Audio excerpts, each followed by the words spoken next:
Then you have what we might call walls, or cases where people couldn't really see where the last half acre started until they were waist deep in it. Computing power is a good example of that. There's a concept in computer science called Moore's Law that says because of increased experience and knowledge gained from prior development, the maximum number of transistors in an integrated circuit doubles every 2 years or so. The more transistors there are in a circuit, the greater the computing power. So you can basically use this metric as a stand-in for the advancement of computing power.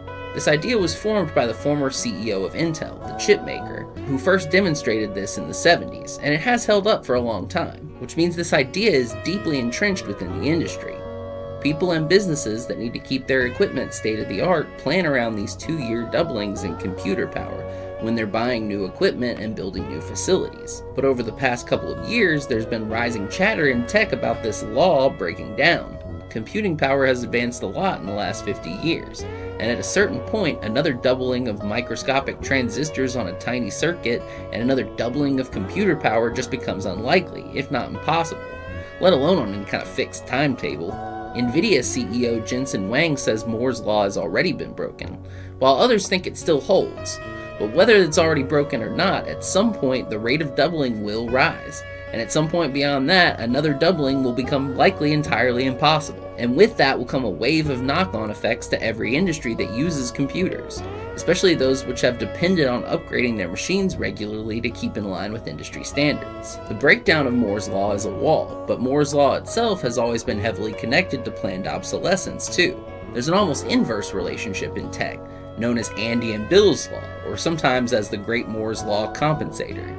That is, while computer hardware has tended to increase processing power, computer software has tended to eat all the increases in processing power as they come. The Andy and Bill in question are Andy Grove and Bill Gates, the CEOs of Intel and Microsoft in the 90s. What Andy giveth, Bill taketh away. Microsoft was, and to a large extent still is, a near monopoly on software. Apple uses its own operating system as a way to build a moat to keep Microsoft off their turf, so Microsoft's only real competitor is Linux, a free operating system mostly geared towards programmers.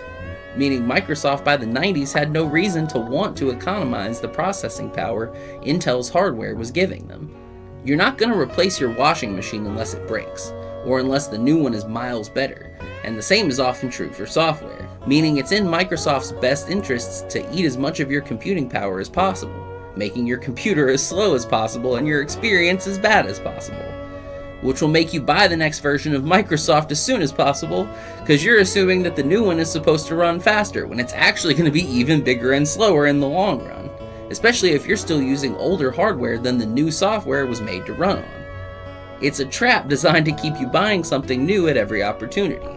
The wall that processing power is running into is going to cause software to run into a wall as well. Software updates will have to get even more superficial and meaningless to cope with the fact that each update has less new processing power to play with. These kinds of technological walls are difficult to see coming, because you don't know exactly where you're going to run into problems improving or advancing a kind of technology until you get there and can't push it any further. But walls can also pop up when you've outgrown yourself, and these can be even harder to spot. Because while technological walls are based in some kind of material difficulty in doing something, like squeezing more transistors onto an already loaded and tiny circuit, demand walls are really more about tastes and preferences, which shift and evolve over time. Let's look at chains like McDonald's and Subway as an example.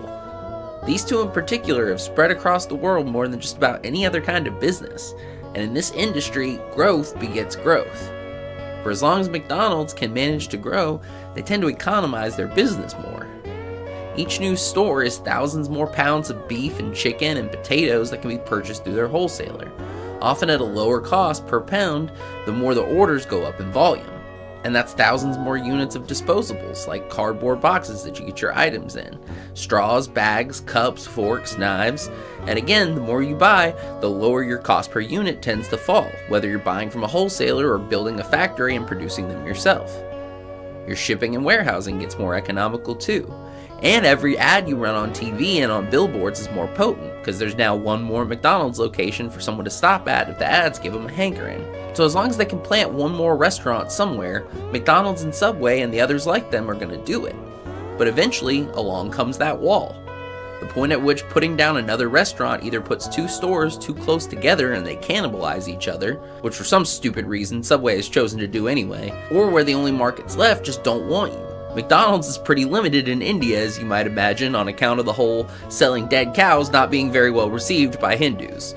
And at that point, you're stuck as a business trying to achieve growth the hard way, by trying to get people to spend more at the stores you already have. And that's where evolving tastes and tolerances really starts to become your biggest issue.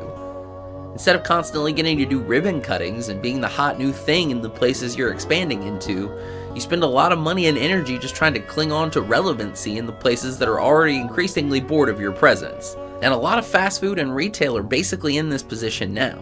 They're still profitable, but they're pretty much done growing and they're in danger of losing their grip all the time. People want to try new things and experience new cuisines and styles. Things McDonald's not only struggles to understand and provide, they struggle to convince you that McDonald's is the place you're going to experience those things. They even struggle now to cling on to the low pricing they once had, which was the key to spreading so far and wide in the first place. Most fast food is in a bit of a death spiral right now, another sign of the last half acre hitting our economy.